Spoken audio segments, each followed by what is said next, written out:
እናትሽ ወደ ቤት ሄዳለች። ሰላም ግን ከሆስፒታል ውጭ ነው ያለችው። እንደሱ ከሆነ እናንተም ወደ ቤት ሂዱ በቃ። አንቺስ? አባቴ እዚህ ሆስፒታል ነው ሕክምናውን እየተከታተለ ያለው። እዚህ መቆየት አለብኝ። ከሆነ ጥሩ። አንድ ጊዜ ብቻሽን ማናገር እችላለሁ? ችግር የለውም። ይቅርታ፣ አንድ ጊዜ ወጣ ብለሽ ትጠብቂኝ። ይህን ያህል ከባድ ነገር ነው የምታወሩት? ብዙ አልቆይም። ሰላምን ውጭ ታገኛታለሽ። እዛው ጠብቂ።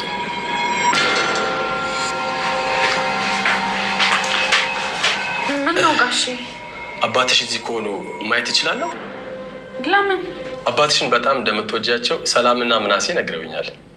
እና እዚህ ሆስፒታል ከሆኑ ብተዋወቃቸው በጣም ደስ ይለኛል። አይ ጋሼ አይሆንም። ለምን? ይኸውልዎት ጋሼ፣ አባዬ ቤተሰቤ እንዳገኛቸውና ምርመራ እያደረግኩኝ እንደሆነ አያውቅም። ማን ብዬ ነው ማስተዋውቃቸው? እንዴት አያውቁም? ልጃቸው አለመሆንሽን አልነገርሻቸውም? በደንብ ነግሮኛል። ግን ይህን ነገር ካወቀ ትቼው መሄድ መስሎት ይሞትብኛል። እንዴት ነው የሚሞቱት? ይሄ እኮ በጣም ቀላል ነገር ነው። ለአንተ ቀላል ነገር ሊሆን ይችላል፣ ለእሱ ግን ቀላል አይደለም። እንዴት እንዳሳደገኝ የምናውቀው እኔ እሱና ፈጣሪ ብቻ ነን። አይደለም ቤተሰቦችን ማግኘት የቤት ሰራተኛ እንደሆንኩኝ እንኳን አያውቅም። ይህ ማለት ደግሞ ምን ማለት ነው ሀና? ይሄን ደግሞ እንዴት ነው የማያውቁት? አባዬን የሚያውቁት የቀረቡት ብቻ ናቸው። ለማንኛውም እርስዎ ወደ ቤት ይሄዱ ካልሽ ይሁን። ውጤቱ ምንም ይሁን ምንም፣ አንቺ ግን ምንም ነገር መጨነቅ የለብሽም እሺ?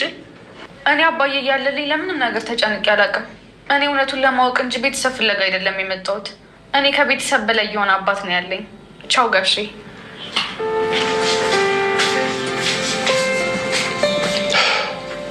እንዴት አድርገው ቢያሳድጓት ነው? አምላኬ ሆይ እችን የመሰለች ልጅ አሳይታ አትንሳኝ።